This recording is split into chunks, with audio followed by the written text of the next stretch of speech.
तो आज हम बात करने वाले हैं कि आप नीट 2026 को कैसे क्लियर कर सकें, उसके लिए कौन कौन से इम्पॉर्टेंट चैप्टर्स हैं और टॉपिक्स हैं बायोलॉजी सब्जेक्ट में, और आप कैसे प्रिपरेशन कर सकते हैं वीकली बेसिस पर। तो हम सबसे पहले स्टार्ट करेंगे क्लास 11th में कौन कौन से बायोलॉजी के इम्पॉर्टेंट चैप्टर्स हैं और उनके टॉपिक हैं।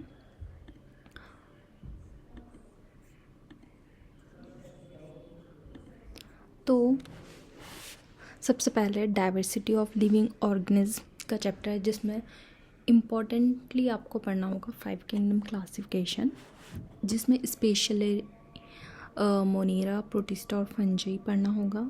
देन प्लांट किंगडम में इम्पॉर्टेंट है algae, bryophyte, pteridophytes and gymnosperm. Animal kingdom में इम्पॉर्टेंट होगा नॉन कॉर्डेट्स एंड कॉर्डेट्स।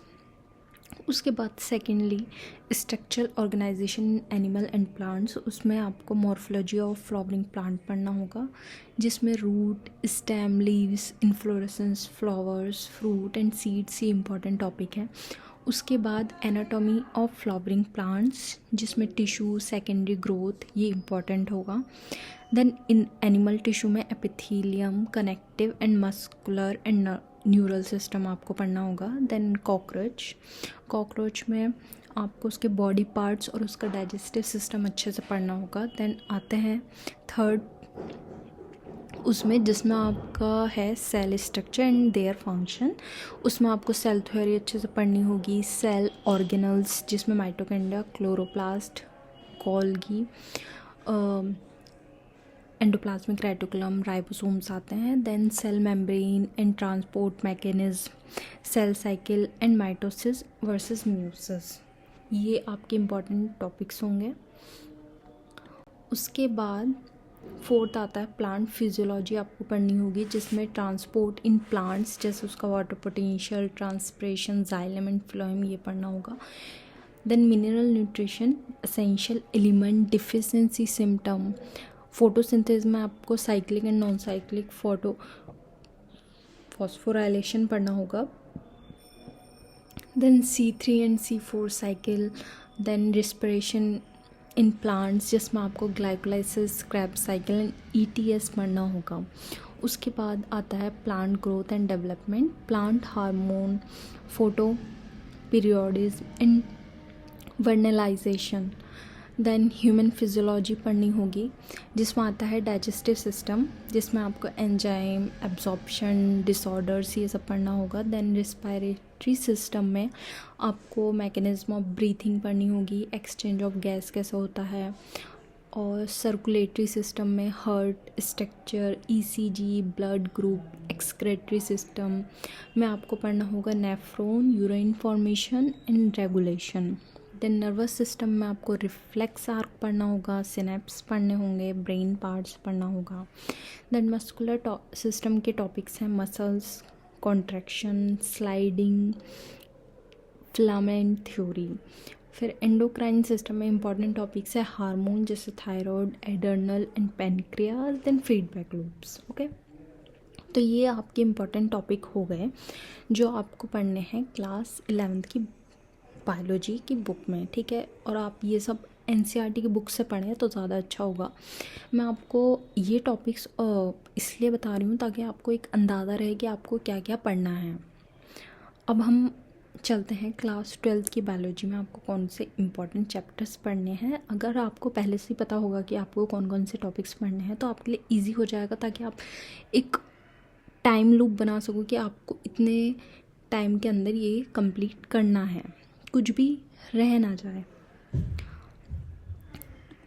उसके बाद क्लास 12th की बायोलॉजी में इम्पॉर्टेंट चैप्टर्स हैं, जैसे रिप्रोडक्शन, तो उसमें टॉपिक्स हैं जैसे रिप्रोडक्शन ऑर्गेनिज्म, आपको एसेक्सुअल रिप्रोडक्शन इंपॉर्टेंटली पढ़ना है। Then sexual reproduction in flowering plants में पढ़ना है, pollination, double fertilisation, embryo sac क्या होता है ये सब। देन ह्यूमन रिप्रोडक्शन में gametogenesis, menstrual cycle and fertilisation. Then reproductive health, उसमें आपको कॉन्ट्रासेप्टिव पढ़नी है, STD पढ़ना है, ART पढ़ना है, जिसमें IVF IUI आता है, ठीक है।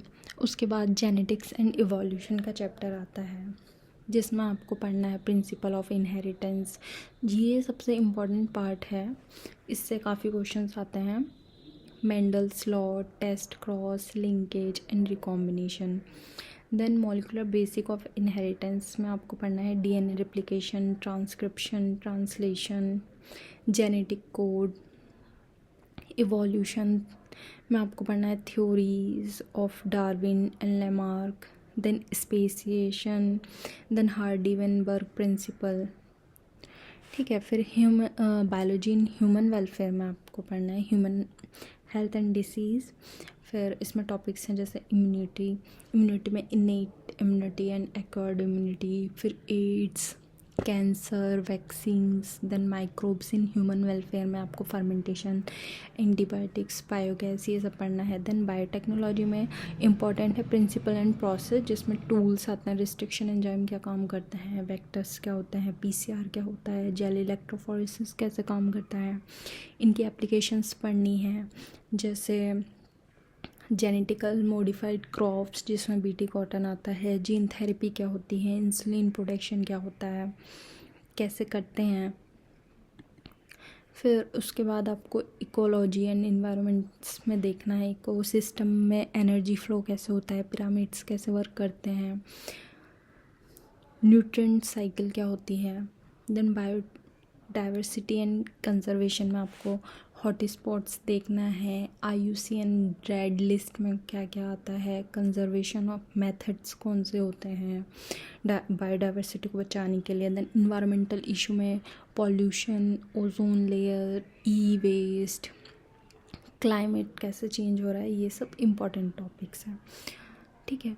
तो अगर आप इन टॉपिक्स पे एक बार अच्छे से रीड कर लें विद इन 1 मंथ और 2 मंथ, आपको ये अच्छे से कंप्लीट कर लेना है, ताकि आप जब नीट का 2026 हो तब तक आप पूरी तरीके से प्रिपेयर हो पाए कि कुछ भी रह ना जाए, कोई भी टॉपिक आप 3-4 बार उन चीज़ों को रिवाइज़ कर चुके हों। तो अब मैं कुछ मोस्ट इम्पॉर्टेंट जो फ्रिक्वेंटली पूछे गए कुछ टॉपिक्स हैं सारे चैप्टर्स में से, वो बताने वाले हैं। जैसे DNA replication and central dogma से बहुत क्वेश्चन आए हैं। फोटोसिंथेसिस में C3 एंड C4, पाथवे से बहुत क्वेश्चन आए हैं। Human reproductive system and menstruation cycle. फिर आता है मेंडेलियन जेनेटिक्स से बहुत क्वेश्चन आते हैं। प्लांट एंड एनिमल्स में हार्मोन कैसे काम करते हैं। फिर आता है इकोलॉजिकल पिरामिड्स एंड सक्सेशन क्या होता है। फिर आता है इम्यूनोलॉजी में जैसे वैक्सीन और एंटीबायोटिक्स कैसे काम करते हैं। जैसे बायोटेक्नोलॉजी टूल्स में वेक्टर एंड PCR, ये बहुत इंपॉर्टेंट टॉपिक्स हैं। Then pollination and fertilisation in plant, और at the end nephron and urine formation कैसे होता है। तो ये बहुत इंपॉर्टेंट टॉपिक्स हैं जो बहुत ही ज़्यादा पूछे जाते हैं, जिन्हें आपको बहुत ही अच्छे से रीड करना है NCERT की बुक से। उसके बाद हम एक 4 वीक बायोलॉजी स्टडी का प्लान आपको बताने वाले हैं, जिसमें कम से कम आपको 3 से 4 घंटे हर दिन फोकस करके बायोलॉजी की प्रिपरेशन करनी है, ठीक है। तो वीक 1 में आप स्टार्ट कर सकते हैं कुछ टॉपिक के साथ। जैसे आप वीक 1 में पढ़ेंगे, डे 1 में आपको क्या पढ़ना है वीक के, आप डाइवर्सिटी ऑफ लाइफ पढ़ें, जिसमें मोनेरा टू एनिमेलिया आप सब पढ़ लेंगे। डे 1 में आप NCERT की पूरा ये एक चैप्टर पढ़ लें, आपको ज़्यादा टाइम नहीं लगे, 3 से 4 घंटे आराम से लगेंगे, आप ये पढ़ें। डे 2 में आप पढ़ें morphology of flowering plants. Day 3 में आप एनाटॉमी पढ़ें प्लांट और एनिमल टिश्यूज़ की। देन डे 4 में आप cell structure and cell division पढ़ सकते हैं। फिर डे 5 में आपको बायोमोलिक्यूल्स एंड एंजाइम के बारे में पढ़ना है। डे 6 में आप transport in plant and water potential पढ़ेंगे। देन डे 7 में आप पढ़ेंगे डाइजेशन एंड एब्जॉर्प्शन। तो ये आपका डे 7 डे मतलब वीक 1 का ये आप सब कंप्लीट करेंगे। एटलीस्ट आप इसे अच्छे से पढ़ लें, आप बहुत थ्रोली पढ़ें ताकि आपको एटलीस्ट अंदाज़ा हो कि इन चैप्टर्स के अंदर क्या है, स्पेशली जो नए बच्चे हैं उनके लिए, और जो ऑलरेडी तैयारी कर रहे हैं, कर चुके हैं, उनके लिए इजी हो जाएगा, वो जल्दी थ्रोली इसे पढ़ सकते हैं। उसके बाद वीक 2 में आप ह्यूमन फिजियोलॉजी और जेनेटिक्स की तरफ जा सकते हैं, जिसमें आप पढ़ेंगे डे 8 पर रिस्पिरेशन इन प्लांट्स, 9 पर फोटोसिंथेसिस जैसे C3, C4 साइकिल और केम, ये सब आप पढ़ सकते हैं।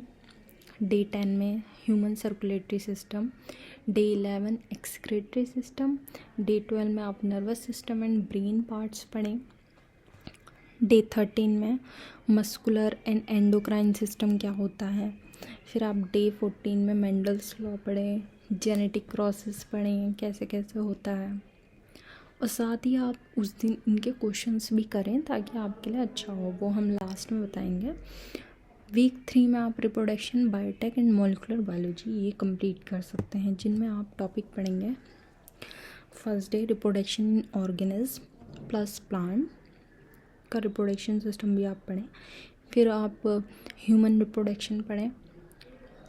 Third day menstruation cycle and contraceptives आप पढ़ें। फोर्थ डे आप DNA स्ट्रक्चर, उसका रिप्लिकेशन कैसे होता है उस पर ध्यान लगाएं। पूरा आपको एक साथ नहीं बर्डन लेना है, आप नेक्स्ट डे ट्रांसक्रिप्शन और ट्रांसलेशन के बारे में पढ़ें।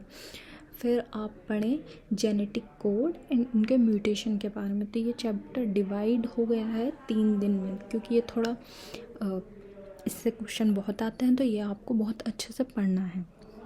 फिर लास्ट डे आप पढ़ें tool of biotech and recombinant DNA technology, ठीक है।